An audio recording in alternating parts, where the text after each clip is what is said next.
Le 7 octobre 2024, l'Académie suédoise des sciences a décerné le prix Nobel de physiologie aux Américains Victor Ambros et Gary Ruvkun. Ils sont récompensés pour leur découverte des micro-ARN et leur rôle dans la régulation post-transcriptionnelle des gènes. Du 9 Docteur vous explique en quoi consistent ces découvertes couronnées par le Nobel. Dans nos cellules se trouve un noyau qui contient l'ensemble de nos chromosomes. Ces chromosomes sont composés d'ADN et de protéines. L'ADN, vous en avez entendu parler en détail dans les dernières vidéos de Du 9 Docteur. Pour rappel, l'ADN, c'est la molécule qui contient les gènes, sorte de plan de fabrication de toutes les protéines contenues dans les cellules. On parle d'expression des gènes. Et les protéines, ce sont les briques essentielles à la bonne marche de la cellule, et à plus grande échelle, les protéines sont indispensables à la bonne marche d'un organisme entier. Alors, la relation entre ADN et protéines n'est pas directe. Il y a un intermédiaire, c'est l'ARN obtenu après transcription, et plus particulièrement l'ARN messager. Allez voir la vidéo sur la transcription des gènes pour plus de détails. En gros, ce processus de fabrication de protéines est comparable à celui de la construction d'une maison. On commence avec un architecte qui, dans son bureau, a tous les plans. Ça, c'est l'ADN qui contient les gènes bien au chaud dans le noyau des cellules. Ensuite, on a le chef de chantier, qui est sur le terrain avec une copie des plans. Ça, c'est l'ARN messager. Et enfin, on a les ouvriers qui appliquent les ordres et exécutent les plans. Ce sont les protéines. Ici, une différence importante entre construction de maison et production de protéines, l'ARN messager permet de fabriquer, on dit coder, des protéines en utilisant d'autres protéines.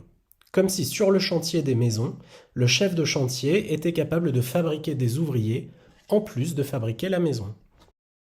Maintenant que vous avez les différentes étapes de production des protéines, voyons ce qui a conduit à l'obtention du Nobel de physiologie 2024, c'est-à-dire comment est régulé l'ARN une fois qu'il est transcrit, c'est-à-dire fabriqué.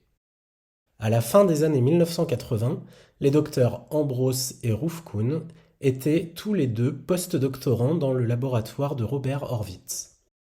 Ils travaillaient sur un modèle de petit ver appelé C. elegans. Modèle souvent utilisé en laboratoire car très rapide à élever et simple au niveau de son génome.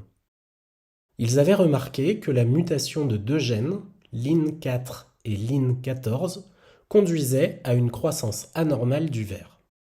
Leur travail a permis de montrer que l'expression du gène LIN4 éteignait l'expression du gène LIN14.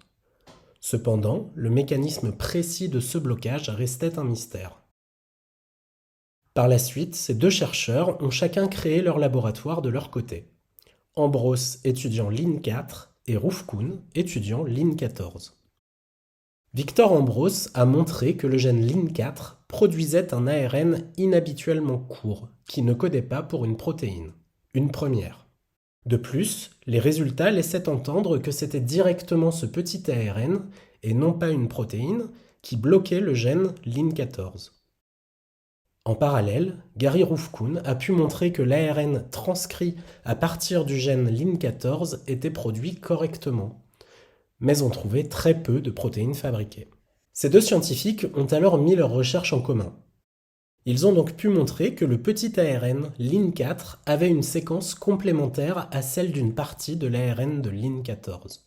Ainsi, l'ARN LIN4 pouvait se lier à l'ARN LIN14, formant un ARN double brin. Cette structure particulière de l'ARN va alors être reconnue par certaines protéines cellulaires qui vont dégrader ces ARN, conduisant à la destruction de l'ARN LIN14. Sans ARN, la protéine ne sera jamais produite, ce qui est un bon moyen de réguler l'expression d'un gène. Ambros et Ruvkun ont par la suite montré que ce principe de régulation de l'ARN était présent dans l'ensemble du règne animal, y compris chez l'homme. Il existe des milliers de ces courtes séquences d'ARN appelées micro-ARN. Grâce à eux, les gènes peuvent être régulés afin d'assurer le bon développement et fonctionnement de l'organisme. Félicitations au Dr Ambros et au Dr Ruvkun pour leurs travaux et pour l'obtention du prix Nobel. Pour la suite, il faudra leur demander « D'autres micro-ARN, docteur ?»